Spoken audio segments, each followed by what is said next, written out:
Hello friends. आज की इस वीडियो में हम लोग कादरी सिलसिले से रिलेटेड सभी इंपॉर्टेंट चीज़ों को डिटेल में कवर करेंगे और शुरुआत करेंगे कादरी सिलसिले के की बिलीफ्स से। तो देखिए, सबसे पहली चीज़ तो ये कि कादरी सिलसिले के सेंट्स ना तो एक्सेसिव वेल्थ में बिलीव करते थे और ना ही पॉवर्टी में।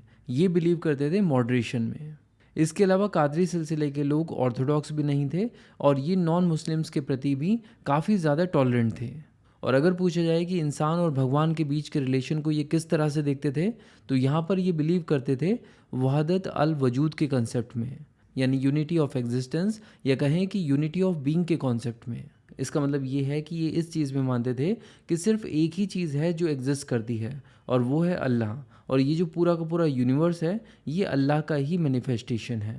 जिस तरह एक ओशन में बहुत सारी वेव्स हो सकती हैं, लेकिन वेव्स जो है वो ओशन का ही पार्ट है, इसी तरह ये जो पूरा का पूरा यूनिवर्स है ये भी अल्लाह का ही पार्ट है। तो ये तो बात हो गई कादरी सिलसिले के की बिलीव्स की। चलिए अब देखते हैं कि कादरी सिलसिले के लोग म्यूज़िक को कैसे देखते थे। तो जैसे कि हमने देखा कि कादरी सेंट्स जो थे वो ऑर्थोडॉक्स नहीं थे, इसीलिए म्यूज़िक को भी इन्होंने एक्सेप्ट किया और रिलीजियस म्यूज़िक, जिसे समा कहा जाता है, उसे सुनने पर कादरी सिलसिले के अंदर कोई भी प्रतिबंध नहीं था। चलिए अब देखते हैं कि कादरी सिलसिला भारत में कब आया। लेकिन ये जानने से पहले हमें पता होना चाहिए कि कादरी सिलसिला 12th सेंचुरी एडी में बगदाद में ओरिजिनेट हुआ था, जो कि आज के इराक में है, और भारत में यह आया 16th सेंचुरी एडी में, ठीक उसी समय जब नक्शबंदी सिलसिला भी भारत में आ रहा था, और उस समय भारत में रूल हुआ करता था बाबर का। और अगर बात की जाए कादरी सिलसिले के की लीडर्स की, तो यहाँ पर सबसे पहले तो हमें ये पता होना चाहिए कि 12th सेंचुरी एडी में बगदाद में कादरी सिलसिले की जिन सूफ़ी सेंट ने शुरुआत की थी, उन सूफ़ी सेंट का नाम था शेख अब्दुल कादिर। इन्हें शेख अब्दुल कादिर गिलानी भी कहा जाता है। इनके अलावा आपको कादरी सिलसिले के 3 और सूफ़ी सेंट्स के बारे में पता होना चाहिए जिन्होंने इंडिया में रहकर काम किया और इंडिया में काफ़ी ज़्यादा पॉपुलर थे। इनके नाम थे मियाँ मीर, मुल्ला शाह बदख्शी और नियमतुल्लाह कादरी। कादरी सिलसिले के ये तीनों सूफ़ी सेंट्स इंडिया के डिफरेंट रीजन्स में एक्टिव थे। फॉर एग्जांपल, मियाँ मीर पंजाब खासकर लाहौर में एक्टिव थे, मुल्ला शाह बदख्शी एक्टिव थे कश्मीर में, और नियमतुल्लाह कादरी एक्टिव थे डेक्कन वाले रीजन्स में, खासकर बीजापुर और गुलबर्गा रीजन्स में। चलिए सबसे पहले बात करते हैं मियाँ मीर की, जो कि कई सारे मुग़ल प्रिंसेस के स्पिरिचुअल एडवाइज़र भी रहे हैं, खासकर दारा शिकोह के। और इनके बारे में एक ख़ास बात यह है कि गुरु अर्जन देव की रिक्वेस्ट पर इन्होंने अमृतसर के गोल्डन टेम्पल का नींव का पत्थर भी रखा था। और अगर बात की जाए मुल्ला शाह बदख्शी की, तो इनके बारे में ख़ास बात यह है कि ये मुग़ल एम्परर शाहजहाँ के सबसे बड़े बेटे दारा शिकोह के मेंटर थे। इसके अलावा दारा शिकोह की बहन प्रिंसेस जहानारा के भी ये मेंटर थे। और अगर बात की जाए नियमतुल्लाह कादरी की, तो ये डेक्कन रीजन में एक्टिव थे और ये योगीज़ और हिंदू सेंट्स के साथ अपने डायलॉग्स के लिए काफ़ी ज़्यादा फेमस थे।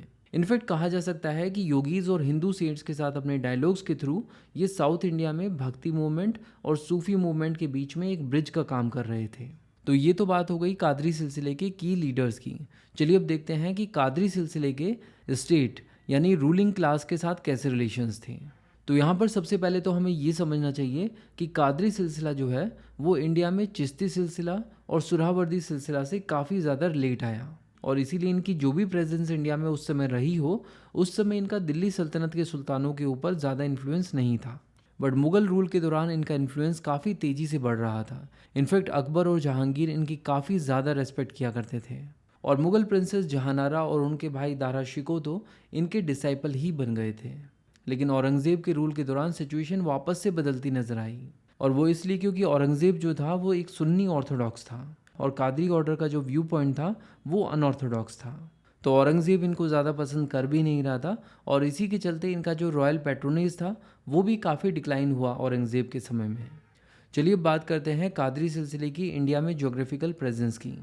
तो जैसे कि यहाँ पर मैप में देखा भी जा सकता है कि शुरुआती पीरियड में ये लाहौर, जो कि पंजाब में है, कश्मीर और दिल्ली वाले रीजन्स में एक्टिव हुआ करते थे, लेकिन बाद के पीरियड में ये डेक्कन रीजन में भी एक्टिव हुए, खासकर बीजापुर और गुलबर्गा रीजन में।